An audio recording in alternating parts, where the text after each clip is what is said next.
Good day everyone. For today's lesson, our topic for today is about Euler's totient function or phi function. Our objectives for this lesson is to define Euler's totient function or phi function, solve examples on how to find phi of n manually and using formulas. So Euler's totient function as denoted as phi n. Phi n are the numbers of positive integers less than n that are relatively prime to n. Take note, relatively prime means the GCD of both or more numbers is 1. So this is a little bit confusing, but let's have example to fully understand the lesson. Question number 1, find phi of 7. So the question is, how many positive integers less than 7 that are relatively prime to 7? So positive integers only, we ignore the negative integers and 0. And the solution is n is equal to 7. So the number less than 7 is 1, 2, 3, 4, 5, 6, and the GCD of each number below 7. This is the table or the solution table.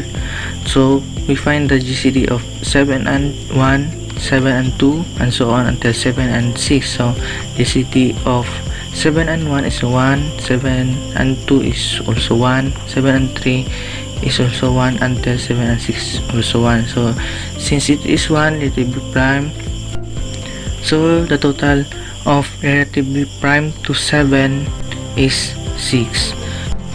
Example 2, find the phi of 10. So the same question, how many numbers are positive integers less than 10 that are relatively prime to 10? So the solution is also a little bit similar. N is equal to 10, number less than 10 are 1, 2, 3, 4, 5 until 9. So find the GCD of each number below 10. Let's we have the answer or the table of solution. So the GCD of 1 is to 10 is 1.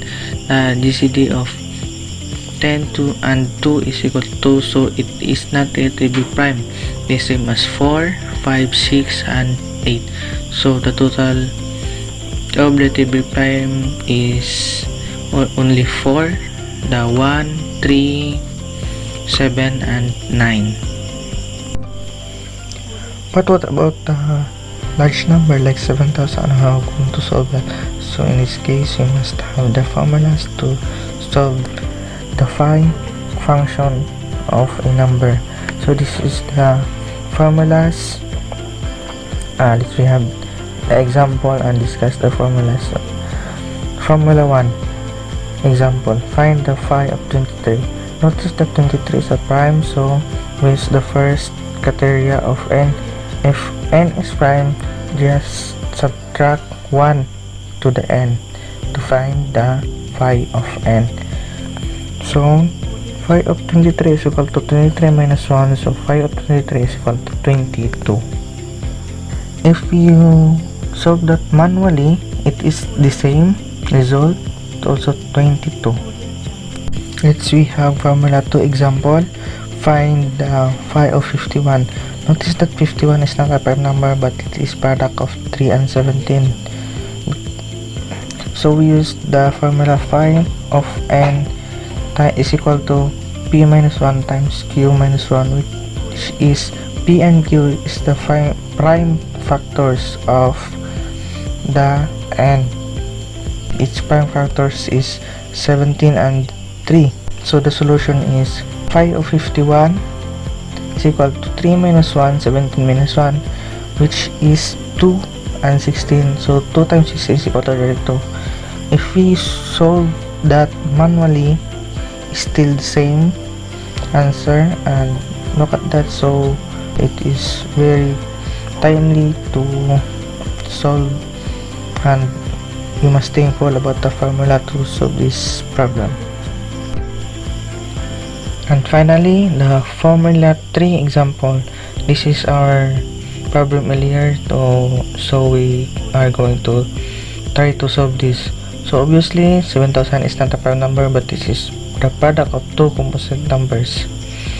Then we use our formula. Phi of n is equal to n times 1 minus 1 over p sub 1 times 1 minus 1 over p sub 2, and so on, based on the distinct prime factors of the number. So we factor out the 7,000. So we have three distinct factors, which is 2, 5, and 7, and these three numbers is also our p subs to the formula. So as we have the substitution of the values, let's subtract and let's multiply, and the result is 2400.